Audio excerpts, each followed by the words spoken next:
Hey everyone, today's Tuesday, June the 30th. I'm Bruce Turner in Lynchburg, Virginia. I'm Jeff Zayas in Napa, California. And I'm Glenn Jones in Kansas City. Hey everybody, I'm Duke Carrico, and I'm from Kingsport, Tennessee, Bruce. Hey, listen guys, tonight, seriously, Microsoft's going to adopt Google products. Also, Google's accused of manipulating search results. Do you care? And T-Mobile will let you upgrade up to 3 times in 1 year. But what's the catch? Hello, everyone, and welcome to episode 103 of Tech and Coffee's Android Journal. Hello, everybody. Hello. How's everybody getting along, man? I have an itchy face. I thought he lost his cat. It goes away in about a month. It'll be fine. I don't know. What are you doing growing that thing anyway, Jeff? You know, Leanna was in New York for a week, and I decided to surprise her with this. So, she wanted to know if I took any showers whenever she was gone. Okay. So does Leanna like you with a beard? I think I'm going to do the goatee thing. Okay. Once it comes in a little bit more. We'll see what that looks like.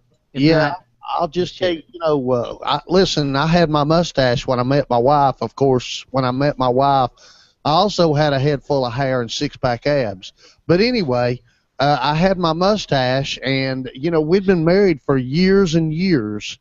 And one morning I was shaving, and I was like, you know what? I'm going to shave this thing off. Well, I shaved it off and went upstairs, and she said, what have you done?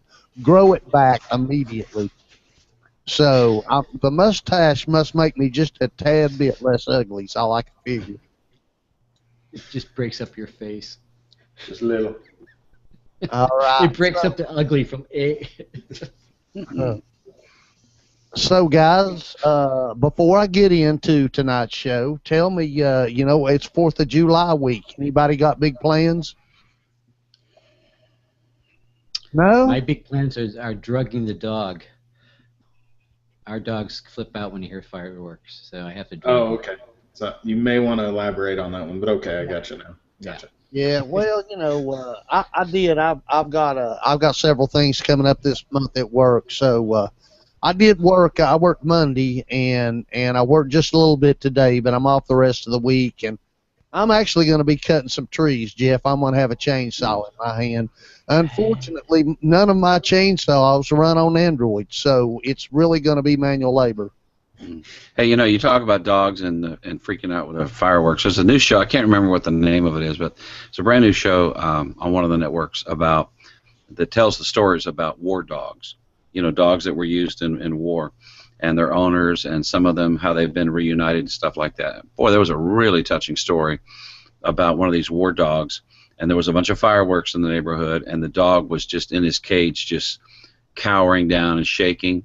And the guy who worked with him, when he was a war dog, climbed in the cage with him, laid down there with him until the dog settled down. I thought, man, that's real love right there. You got that right. You got that right.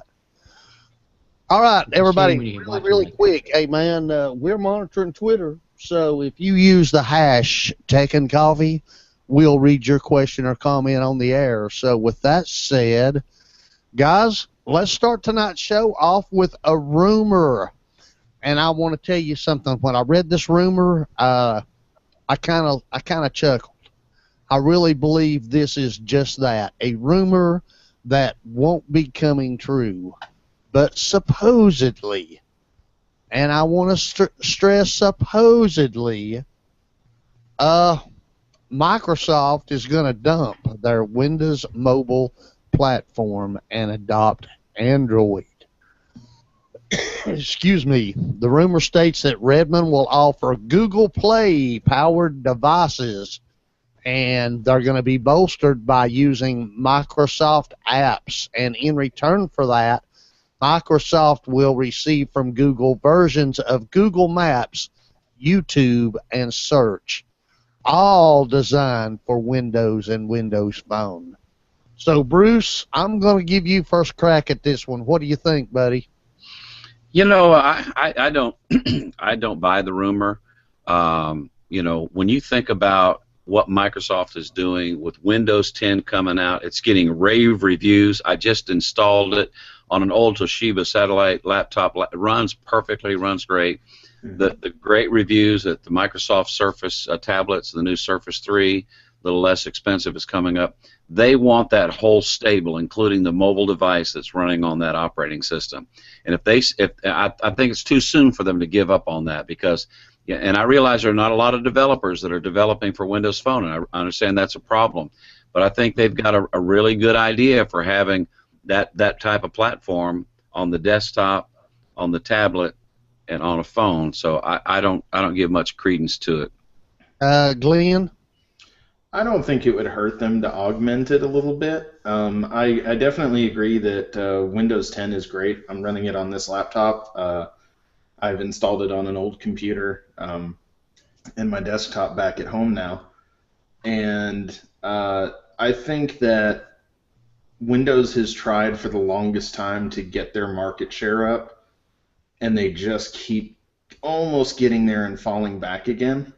So this gives them a little bit better of a boost, because now they're going to have, you know, some of the stuff that a lot of people use on Android that they weren't able to really use before. Now they're going to have the Google branded and the Google supported. I don't think they're going to get rid of the Windows OS altogether, which is what one article that I read was saying, but they definitely need the help to boost their market share. I do agree with you, Glenn. You know, the last count I remember, you know, about 4% of the smartphones out there, the new smartphones, were running, you know, Microsoft's Windows Mobile platform. You know, I'm sure they'd like to sell more. You know, Google's got like 84% of the worldwide market. I'm sure they'd like to sell more too. So, Jeff, you got any thoughts on this, brother?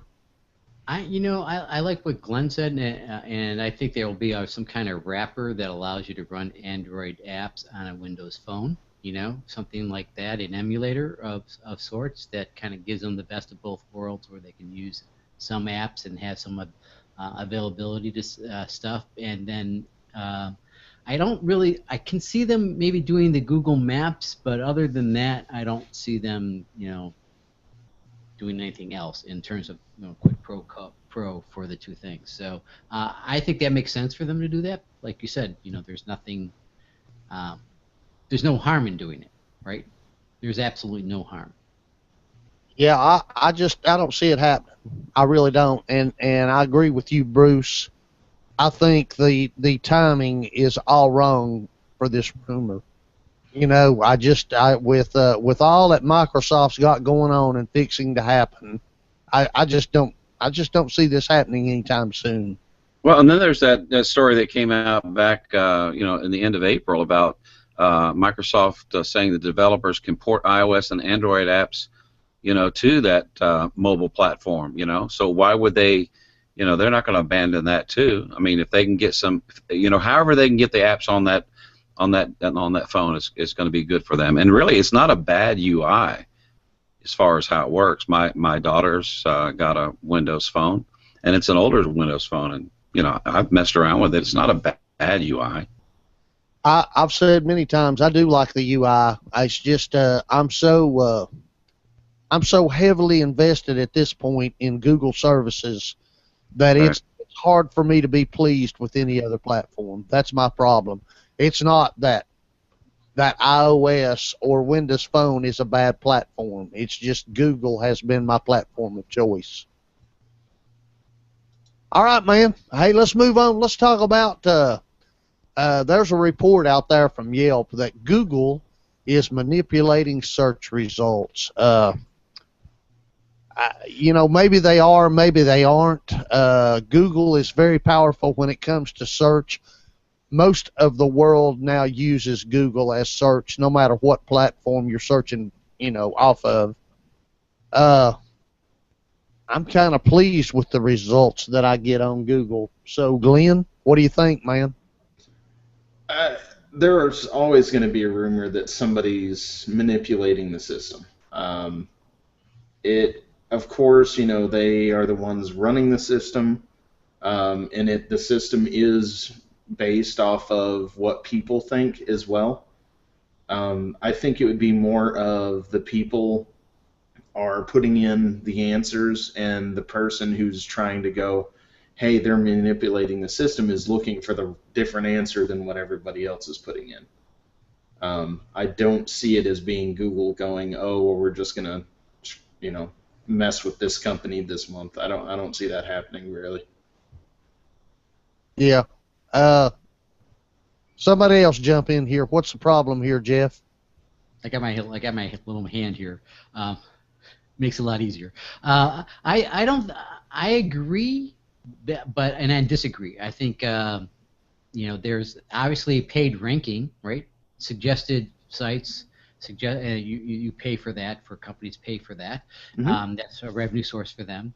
Also, local search is what it's supposed to do, right? It's supposed to do the local search first for the rendering. So that is going to happen. Google is in the business of making money, and Yelp itself has had some issues about paid rankings and stuff as well. So right. Maybe they're trying to snipe a little bit, but who would I trust more? I hate to say this. Why would I trust Google more or trust Yelp more? I'm going to be siding with Google. I don't know why. So yes, I'm sure some search results get higher ranked based on the paid and sponsored sites, and local search does some things that are probably more tuned into you because Google knows more about you. Yep. Yeah.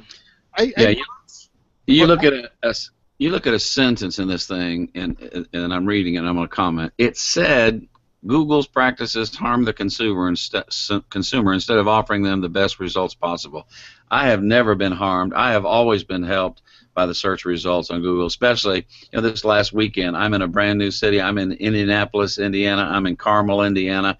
I'm looking for stuff. I want to find the Chipotle's and everything. I've never been harmed at all, and I agree with Jeff. If he hadn't brought it up, I'd have brought it up. The fact that Yelp's had its own problems with tainted results. So I'm going to go down the line here and elaborate this. Bruce, how much do you trust Google? For what I use Google, I trust them. I trust them like 90%, 95%. The only problem I had in Indianapolis is this city. If you live there, God bless you, but they're building all these turnabouts, and they are the most confusing things in all the world. Roundabouts, whatever they call them, all this stuff, right. and because there was a lot of construction, Google, using Google Maps, it wanted to put me on the main entrance to this venue that I was going to, and instead I had to figure out how to get, because I knew there was a parallel road on the other side of the main venue that would let me come in from the back, but other than that, I trust it. One of my team members today, in fact, let me just quick look at this and go back in Microsoft Link. One of my team members asked me a question. The question was, is if you didn't buy dental. So here's the question: does someone have to enroll with the dental insurance in order to avoid the tax penalties in the Affordable Care Act? So you know what I did? I copied his post in Microsoft Link, put it in my URL. Immediately, the top choice was a great article that explained the whole deal about answering that question. And then my response was, Google is your friend. Don't ask me a question. I know I'm your manager. I love to help you. But before you ask me, paste it in your browser. See what Google can tell you about. Google. Hey, Glenn, how much do you trust Google? Well, quite a bit. I only kind of install the fiber stuff. Now, I use Google. Let's see. I have my Samsung phone. I have, which is Google or Android. I have my tablet, which is Android. I have my HP touchpad, which is Android. If I could run Chrome OS on this laptop and it run pretty good, not flawless, but pretty good, I'd be all over it. And I use Gmail, Docs, just the whole 9 yards. So I guess you could kind of say I'm in bed with Google pretty deep, and sometimes that does scare me, but they haven't proved me wrong yet. So Jeff, same question. Yeah, it's easy. I trust them probably like in the upper 90s, 98%, you know. And again, I'm with you guys. I have Google Drive. I have my music up there. I have my docs up there. If I want to save something, I save it in my contacts. I have some. So all my contact information is up there. Yeah, in terms of results, you know, you get you know, when I do a search, within that first page, there is something that solves my question, right? Mm-hmm. Or better yet, there's a DIY video showing me how to do it, you know, on YouTube. So it's just pretty amazing. So yeah, I'm heavily invested, and I do trust them. The only thing that does scare me is that, you know, if they ever got hacked, you know, what does that mean? You know, and I would think that they have the brightest and smartest minds up there to stop that from happening. So that will never happen. Oh. Well, never say never, but yeah. Well, let's not forget that we have a Tech and Coffee regular who does do network security for Google. So, I think they're in good hands. Yeah. Really, you know, when I asked this, I was talking about how do you trust Google. I was really referring to for search results. But as you guys have pointed out, we trust them. I'm not a big Google Wallet user. I have used Google Wallet just to experience it, mm-hmm. but I haven't been a big Google Wallet. But you know, I've got, goodness gracious, Google's got all of my images for the last several years. They've got. By the way, I'm loving the new music radio service, the free service that Google is offering. I've been wearing it out in the last week. What a great service. Yeah, I pretty much trust Google. I really do. And who else has all these free services that you can use? You know, all in one spot. All in one spot. I mean, Apple doesn't. You got to pay for, you know, their services. You know, we're all. I mean, I think we've all got other social media. I know Bruce does Twitter and Facebook. Jeff, you've got a Facebook group there in Napa that's pretty active. Glenn, I've seen you on Facebook some. And Twitter. Hey, Google Plus is, I know that's our preferred social network for all of us. No advertising whatsoever. And it's a great social network. I can't convince my Facebook friends that it is, but it's a solid. It's just how it works for me. Mm-hmm. All right, guys, let's move on. Hey, man, T-Mobile has announced their new Jump. Well, I said jump. Bruce, you were supposed to have that up and queued, you know? Come on. I was tempted. Hey, man, it's got this on-demand program. It will let you upgrade your phone up to 3 times per year. And, guys, when I say upgrade your phone, out of the gate, this thing went live June the 28th, okay, 2 days ago. Right out of the gate, they'll let you upgrade iPhone 6s, Samsung Galaxy S6s, LG G4, and Samsung Galaxy Note 4. What's the hitch here? Well, you're going to pay an extra premium each month. I think it's $10. You guys correct me if that's wrong. I'm going by memory here. But listen, for people who love to have the latest and the greatest, this might not be a bad deal. It's not a deal for me. Certainly not the deal that's going to motivate me to switch to T-Mobile. But for a lot of people, this might be a great alternative. What a great plan. And Glenn, jump in here, man. What do you think? So I'm reading the article real quick. It says instead of the $10 premium each month, you'll have the ability to upgrade early. If you sign up for this plan, you'll just pay the monthly cost of your device, which, if I remember correctly, on average is usually close to, I have to say, about $30 for some of these devices. Looking at the T-Mobile website earlier today. But you don't pay any upgrade fee, no taxes. You just basically walk in there, say, hey, I want this. You walk out, and they tack on the like $20-30 onto your bill. I think kind of like what most people are doing. And then at the end of it, you're expected to turn the phone back in. Yep. Each time you upgrade, so you're not going to be able to hold on to an old device. No rooting. Yeah, I'm.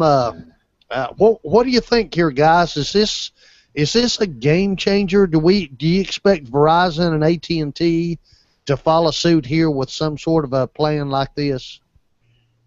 Nope. No way. They are actually already hurting a little bit.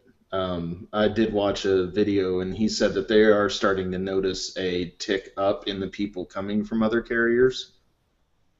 But at the same time, I think there's a little bit more that they can go before they really make the big difference.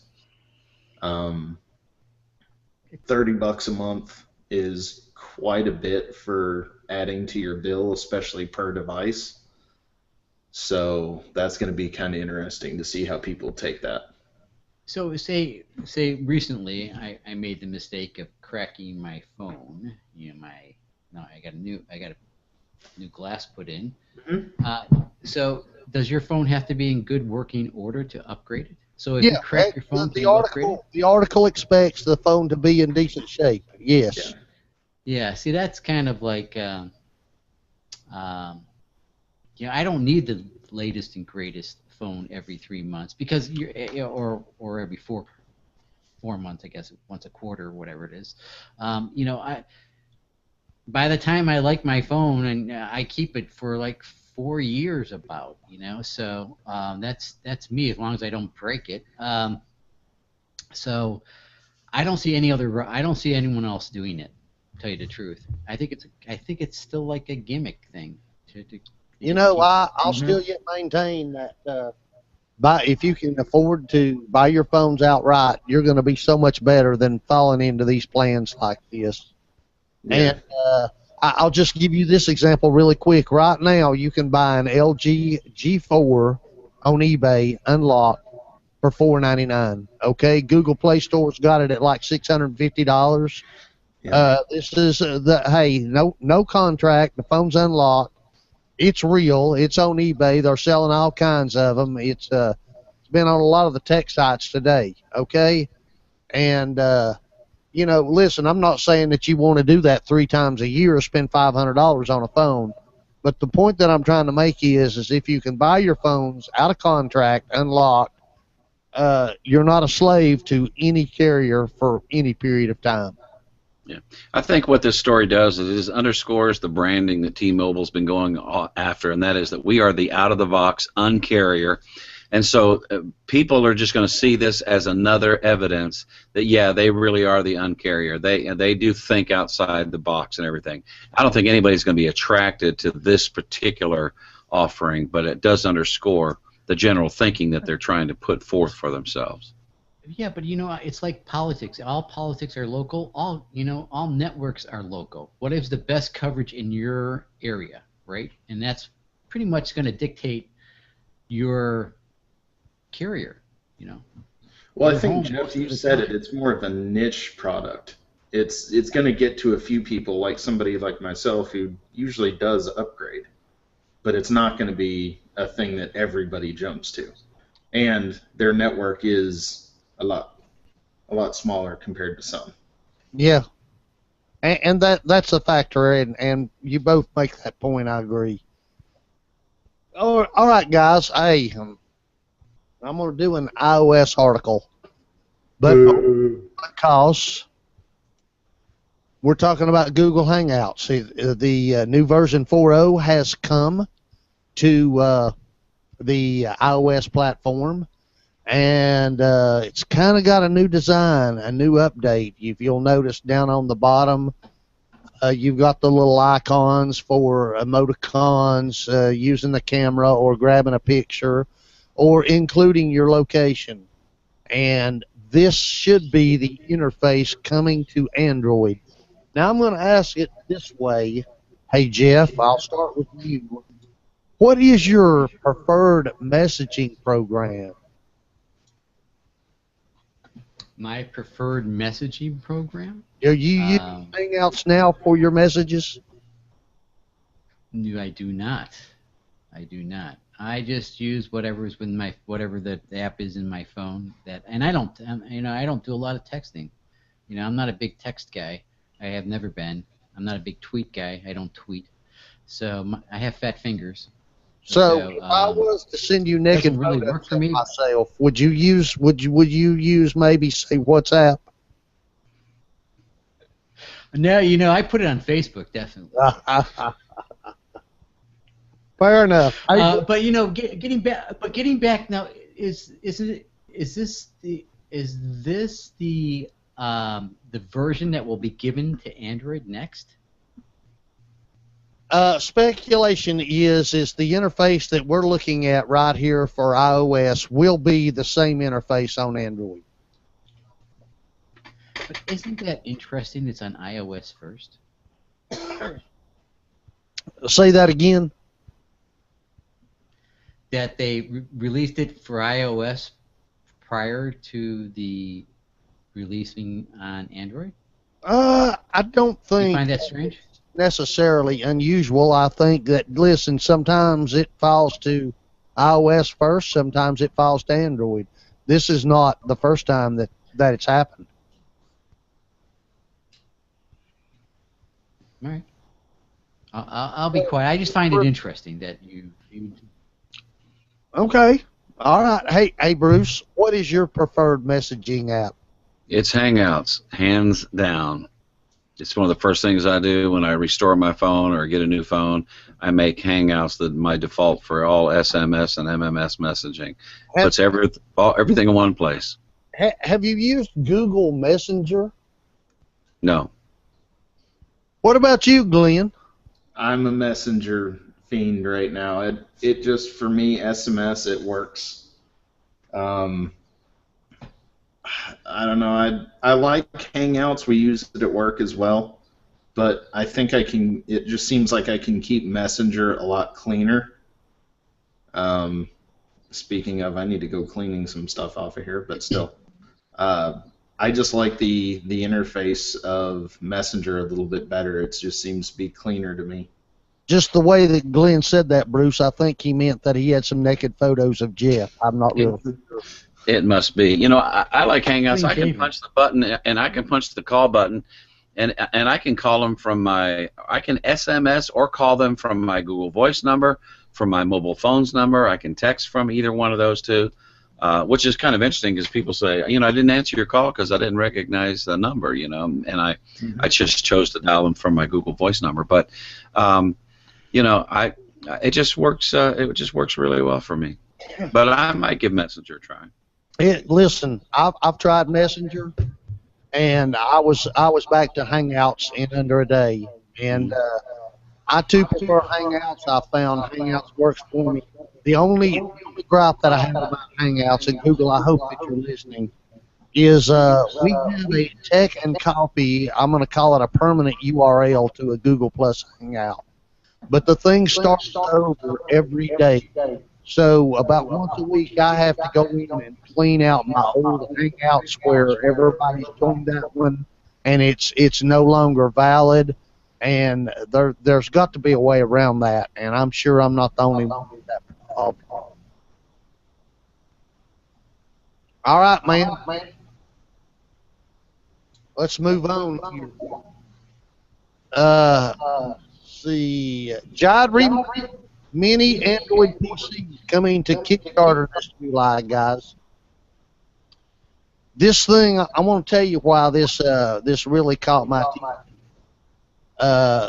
Remix has done a tablet in the past, but they're doing this Android powered mini PC. Think Chromebox running Android, guys. And $20 will get you in on this Kickstarter. And should this thing be a go, you are going to be able to buy this device for $30 whole dollars. Okay, 1.5 gigahertz quad-core CPU. It's going to have 8 gigs of storage built in, 1 gig of RAM, Wi-Fi, Ethernet, Bluetooth 4.0. Excuse me. Excuse me. Android, I'm sorry, HDMI 1.4. Guys, who would waste $30 on this? Glenn? Let's see. We have the UDO. Yes, I have that. We have the Raspberry Pi and the Raspberry Pi 2. Yes, I have those. Yeah, I'm pretty much a Kickstarter fiend when it comes to these little projects. So, yeah, I'll probably get one. I've got to admit, man, this really caught my attention. I think this could be a really fun little device to play with. I would compare it to the Raspberry Pi. However, I think just the fact that it's running Android, it's almost more complete for the money. What do you think, Jeff? Well, yeah, it would be at that point. But, again, you know, what am I going to replace it? What am I going to use? I'm going to put it as, you know, I would put Kodi on it and hook it up to my TV, and, you know, basically that's what I would use it for. Because I'm not going to use it as a mini PC for anything else. I have a Chromebook, I'm not going to use it to browse. I would use it for something like you would probably use the Raspberry Pi for, except that this would have more horsepower and hopefully, you could do additional things. But, yeah. Probably not. I hate to say it, even though it looks pretty cool. But as a single-purpose device, and Jeff, in all fairness, when I read this article, this is what I'm thinking. You know, this might be an easy way for one to make an entertainment PC. Oh, yeah. By installing Kodi, excuse me, for those of us running Plex servers, you could run Plex on it. Mm-hmm. Dedicate it solely to your PC, to your TV. That caught my attention. Bruce, jump in here, man. What do you think of this? All right, I'm going to show everybody who's watching. There's one thing I don't like. The reason I'm not interested in this is it looks too much like a Fleets suppository to me. So I don't know, man. I'm not taking that. Well, you're supposed to like zip tie it to the back of a monitor or set it under a car seat and use it as a car computer, not to sit in your chair and then you sit on it. That's not the original use, I don't think. Yeah, I hear you. All right. It does look like one though. But I think it's something like the Nexus Q or whatever it was called. It's going to be something with decent specs, and you can turn it into something else, right? So I pretty much have this with the UDO, but go ahead. Well, I was just going to say that I think that for the $30 price point, it's worth it. Oh yeah. Yeah, I mean, hey guys, we rave on this show all the time about Chromebooks and how awesome they are for the price point. This thing right here is considerably less than a Chromebook, even adding a keyboard and a monitor to it. Okay, It'd be well under the price of a $200 Chromebook. So I think that's just what really caught my attention. You got Android operating system. You get all the Android ecosystem with the Play Store. So I just thought that could be a pretty powerful device for the money. Yep. All right, hey gang, who are we? We are Tech and Coffee, and if I can do this without coughing, it'll be amazing. Excuse me. Hey, you can find us on Twitter and Facebook at Tech and Coffee. Our YouTube channel's Tech and Coffee. Our favorite social network is Google+. Search Google+, for Tech and Coffee, look for that T&C coffee cup logo. Catch this podcast and others on Stitcher Radio, iTunes, and Player FM. Hey, tweet us with your questions and comments at #TechandCoffee. Questions, comments, and snide remarks, AJ at techandcoffee.info. Hey, guys, let's talk apps this evening. Bruce, what do you got for us, man? You're muted, bud. You're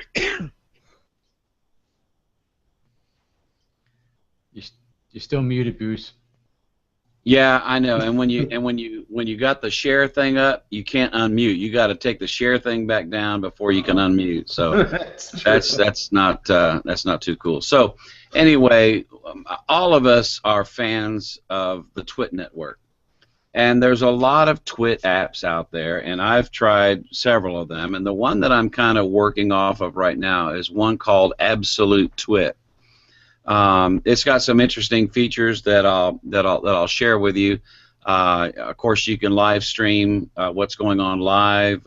You can stream shows that have already been recorded, and so forth. And I'm going to go ahead and share my screen that actually has the app running. And what you're gonna look here is I've got my phone sitting horizontal. So this is kind of what it would look like if it was a tablet too.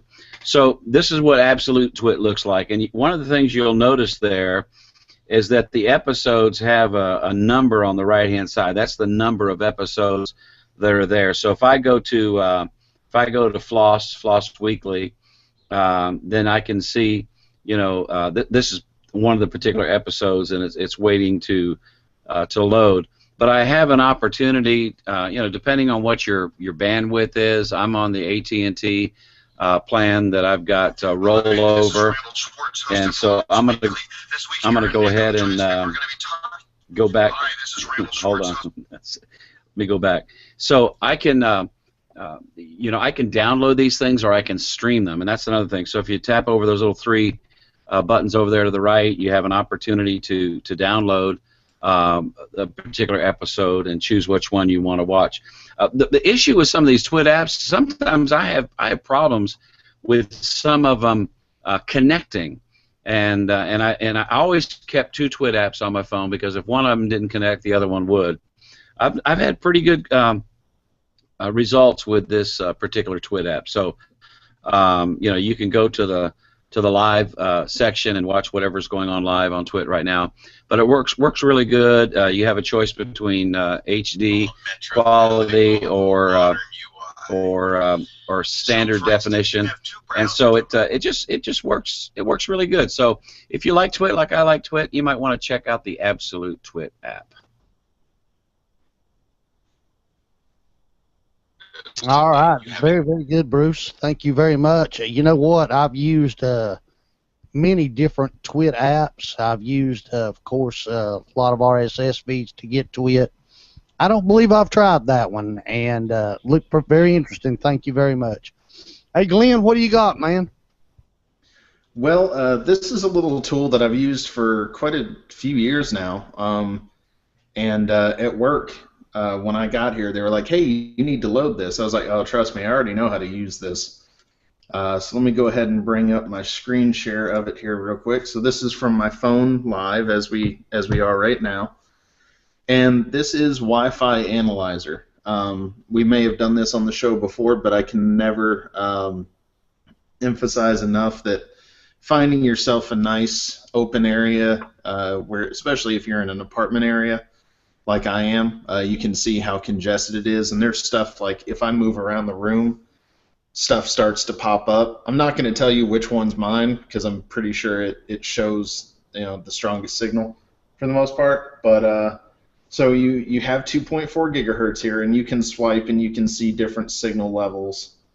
In fact, there's one that apparently they are not broadcasting. They have a little question mark there. But we have the 2.4 gigahertz range and the 5 gigahertz range, and you can scroll and see who's where on those ranges. But it's a real handy device, especially if you're having issues with connectivity in your home, being an apartment or a house, where you're real close to your neighbors. You go ahead and try and find a big open spot and get yourself into a nice area where you're not going to be yelling across other people's networks. That being said, though, I have seen where the big open spot is not the best place to be just because it's some sort of radio interference. But it's a cool app. It's free. That's the best part about it. As you can see, the little ad going along the bottom there. It is ad supported. But honestly, we pull this out at almost every single job so we can try and figure out where is going to be the best place for our customers to have their coverage. And it's been great for the many years that I've used it. So that's mine for this week. Wi-Fi Analyzer. Yep. Thank you, Glenn. I use that myself. It's a great app. Great app. Okay, Jeff, you got anything tonight, man? I actually don't have an app, but I did buy a really nice hard case for my phone because after you crack your phone, you decide to buy a case for it. So it's kind of like, here's this phone. This case is worth $100. No, it's a SUP case. It fits really well. It's nice and grippy. It's only $10 on Amazon, and it just feels really solid. And I it doesn't add a lot of bulk because I like my LG phone the way it looks, and it adds absolutely no bulk to it, so it looks good. But yeah, no app for me. I'm a bad boy. All right. Hey, guys, I don't have an app tonight either, but I want to tell you about something I've been using a whole lot of in the last couple of weeks. And, Chromecast, little device you plug into the side of your TV's HDMI port, and pretty easy to forget about it. But I've taken my i3 Chromebook, and last week we talked about me cutting the cable cord. And by the way, the cable boxes go back tomorrow. But I've unhooked the cable box on my TV. Told you about one of my Google TVs blowing up on me. I've been living just with the Chromecast and a Chromebook. And I've been live streaming TV from my Chromebook to the Chromecast, Netflix, Amazon, maybe a couple of illegal services. You never know. But, man, the Chromecast just works. It's simple. It's easy. My Chromebook has kind of become a remote control of sorts and maybe not very handy. On the other hand, I'm not losing it in the cushions of the couch. So, yeah, hey, listen, Amazon has this thing right now. Amazon has it on sale for $30.58. I'm going to buy another one, okay? These things just, they work. And if you're looking to be a cable cutter, or you're just wanting an easy way to get things from your phone, tablet, or Chrome browser to a television set, it's hard to beat a Google Chromecast. And that's going to be my hardware of the week. Hey, guys. So why do you have the Fire Stick? The Amazon Fire Stick? No, I don't. Would you consider that? So because you can side load some apps on there. Right? The reason why I haven't considered the Amazon Fire Stick is I'm too afraid that it's too geared to the Amazon only ecosystem.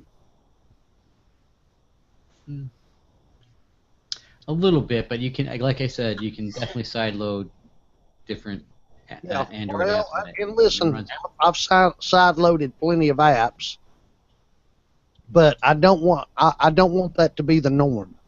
I would rather that be the option. Okay. And, with the Chromecast, basically, if I can pull it up on my Chromebook, I can cast it to my TV, without a hitch. Hey guys, we got anything else this week? No, I will tell you this. Since the Chromecast thing, I found myself sitting in my motel in Indianapolis, wishing I had an extra Chromecast and could have brought it with me and just stuck in the back of that big LG TV and done some stuff on it. So that would be a good use case for having an extra one. Yep. Yeah. All right. Hey, gang, really, really quick once more. Hey, follow us on Twitter and Facebook at Tech and Coffee 1. Our YouTube channel is Tech and Coffee. Google Plus is our favorite social network. Search for Tech and Coffee. Look for that gorgeous TNC coffee cup. Catch our podcast on Stitcher Radio, iTunes, and Player FM. Tweet to us using the hash Tech and Coffee. Questions, comments, snide remarks. AJ at techandcoffee.info. Hey, gang, you all have a great week. We'll catch you in 7. Later, gang.